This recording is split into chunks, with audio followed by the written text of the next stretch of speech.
আজ রান্না করব তেলো কাঁকড়ার ঝাল। প্রথমে কাঁকড়াগুলোকে দাঁড়া ভেঙে ধুয়ে পরিষ্কার করে নেব।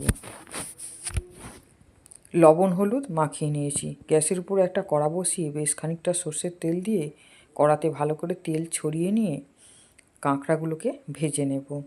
এরপরে মশলাটা রেডি করে নেব হাফ চামচ কালো সর্ষে, হাফ চামচ গোটা জিরে, হাফ চামচ গোটা ধনে, আর 6টা শুকনো লঙ্কা, 8 থেকে 10 কোয়া রসুন, 1 ইঞ্চি আদা, 2টো টমেটো,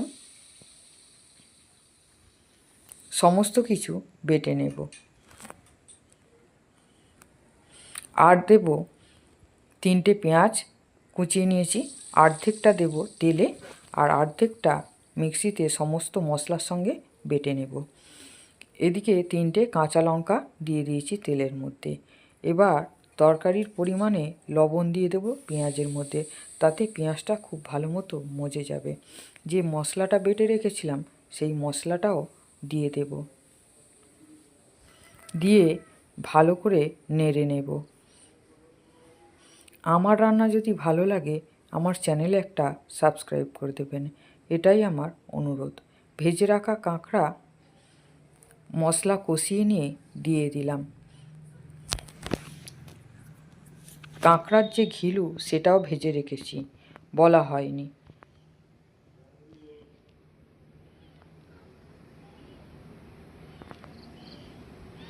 পরিমাণ মতো জল দিয়ে দিলাম, দিয়ে এবার ঢেকে দেব। তরকারি ফোটা পর্যন্ত অপেক্ষা করব। তরকারি ফুটে গেছে, এবার নেড়ে যে ঘিলুটা ভেজে রেখেছিলাম কাঁকড়ার সেই ঘিলুটা পুরো দিয়ে দেব।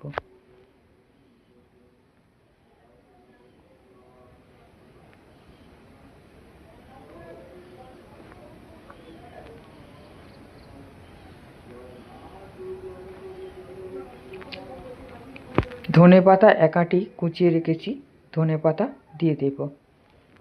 এরপরে 1 চামচ গরম মশলা দিয়ে দেব, দিয়ে এরপরে একটু নেড়ে নিয়ে নামিয়ে নেব।